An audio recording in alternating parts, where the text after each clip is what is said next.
For more than 50 years, astronaut Charles Duke remained silent about something that happened on the moon. He was one of the few men who actually walked on its surface during the Apollo 16 mission in 1972. But recently, at the age of 90, Duke decided to talk. What he revealed has made scientists question parts of NASA's official history. He said some of the reports were edited, some recordings erased, and a few experiences never made it into the archives. Duke admitted that he signed papers he should never have signed, and for decades, he carried the weight of that silence. His statement was simple but powerful. "I've lived long enough to make it right." In this video, we are talking about the 6 dark secrets of our moon no one knows about. Let's dive in. Number 1. Story, not lecture.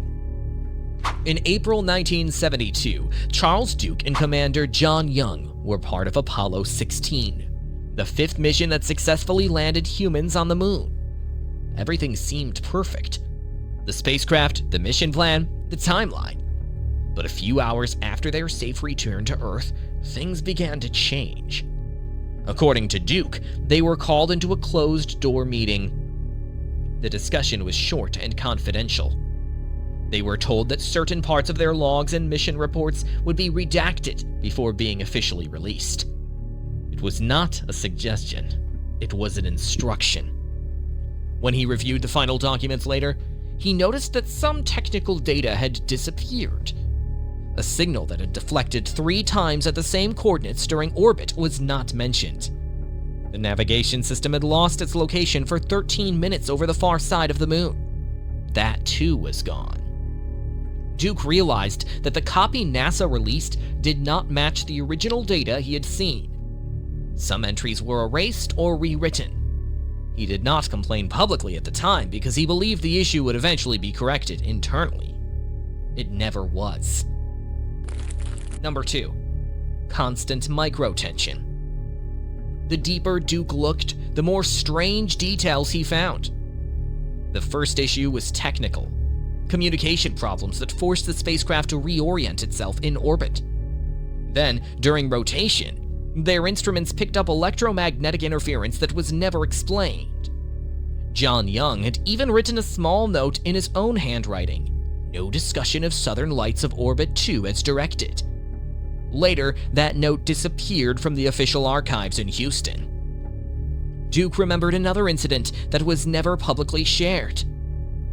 While near a crater on the moon, he saw a set of tracks curving in a pattern too regular to be random.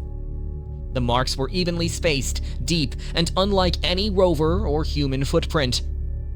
When he returned to the module, the coordinates had changed. The photo taken of the area showed only plain dust, as if nothing had ever been there. 50 meters away, he noticed a bright patch that reflected light strongly even though there was no metal surface nearby. When Young moved closer to inspect, the reflection vanished. The final report called it a light phenomenon caused by the viewing angle. Duke disagreed. Then there were the rock samples. When he collected one specific set, the readings on his radiometric equipment fluctuated abnormally before returning to normal. It was the only time this happened during the mission. Yet, the report labeled it as ordinary basalt. Number 3. Big context equals big stakes. To understand why these missing details matter, we need to remember what Apollo meant in 1972. The missions were not just scientific journeys. They were symbols of political and national pride. America had spent billions of dollars and years of effort to prove its superiority in space. The Apollo program was more than exploration. It was a competition with the Soviet Union, a race for technological dominance, and a demonstration of human potential. Every mission had to appear perfect, every astronaut heroic, and every outcome predictable. If a report hinted at something unexplainable or unusual, it risked creating doubt. It could be seen as weakness, as failure, or worse, as mystery. And in the middle of the Cold War, mystery was unacceptable. So it made sense why NASA might have chosen to control information tightly, not out of malice, but to maintain stability, credibility, and order. But for the astronauts who were there, especially Duke, that silence became a burden. Number 4. Accessible explanations. Duke explained some of the anomalies in simple terms. When a signal deflects multiple times at the same coordinates, it could mean that something interfered with the transmission path. Normally, such deflection happens if there is an object or field causing reflection. When the navigation system lost its position for 13 minutes, it meant that the spacecraft's internal sensors could not locate themselves relative to the moon's surface. For a few minutes, they were essentially blind. He also mentioned that his vest camera lost signal for 90 seconds while near the crater where he left his family photograph. When the signal returned, the photo had flipped over by itself. There was no wind, no movement, and no visible reason for it. Some of these events could be explained as mechanical faults. Space is full of radiation and unpredictable signals. But Duke said the pattern of missing data and erased records made him feel that these were not technical accidents. They were deliberate omissions. Number 5. Visual imagination. Imagine the scene he described. A big gray desert stretching endlessly, the Earth hanging in the black sky like a glowing marble. Duke stands beside the lunar rover, looking at a line of identical marks carved into the dust. The surface is silent, yet he feels like he is not alone. 50 meters away, a flash of light glints off the ground for a second, then fades as if swallowed. Inside his suit, his heart pounds. He takes a step, looks again, and the reflection is gone. Later, as he bends near a crater, he places a small family photograph on the ground. His wife, his 2 sons, and himself smiling on Earth. When he looks back, minutes later, the photo has turned face down. The marks on the rock near him appear burned, though there was no heat source around.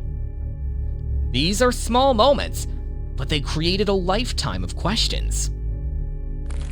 Number 6. Rhythm of suspense and relief. For decades after October 16th, Duke tried to ignore the weight of those memories. He continued his career, attended events, and represented NASA publicly. But inside, something felt broken. He said that every time he closed his eyes, he could see the same scene on the moon. In his private notes, he wrote, "This is not like any land I have ever seen. There's something here, but I do not know what." He developed insomnia soon after returning to Earth. His health was fine, but his mind refused to rest. The silence he had been asked to keep became the real mission. He stopped discussing Apollo 16 at length and avoided technical meetings that might reopen old questions. When he once tried to reintroduce his old notes into the internal archives, the request was denied. No reason given, just a statement that the mission records were complete. After leaving NASA, Duke's personal life suffered.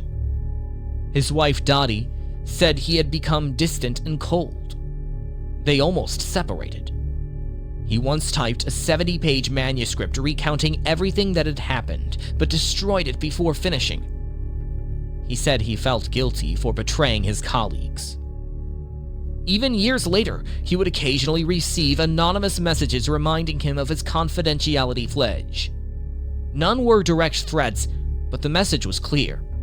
Stay quiet. For a long time, he did. Today, Charles Duke's story is no longer about machines or science or metals. It is about the cost of silence and the search for truth. He has said that he does not believe he saw aliens or anything supernatural. Instead, he believes he witnessed something human beings were not yet meant to understand. Something that challenged the limits of what we think we know about our own moon. When asked what he regretted most, he said it was not the secrecy itself, but the years he spent pretending that everything was normal. "I had the greatest opportunity to tell the truth," he once said, but I didn't have the courage. In later years, Duke turned toward faith and reflection. He traveled with his wife, speaking at schools and churches about recovery and forgiveness. He said faith gave him peace, but the memories of Apollo 16 never left him. He still keeps a copy of the same family photograph he left on the moon. It sits on his desk, next to old mission patches and notes. When asked why that photo mattered so much, he replied, "The medals don't say anything. The photograph says it all." His final reflection was not about discovery or success, but about truth. "I saw enough to know that fame does not last, but truth always does." The dark truth about our moon may not lie in aliens, conspiracies, or cover-ups. It might simply lie in the way we handle what we do not understand. Duke's story reminds us that exploration is not just about reaching new places, but about having the honesty to face what we find there. So the next time you look at the moon, remember this. There are still parts of that silent world that hold secrets no one has explained. What do you think Charles Duke saw that day on the moon?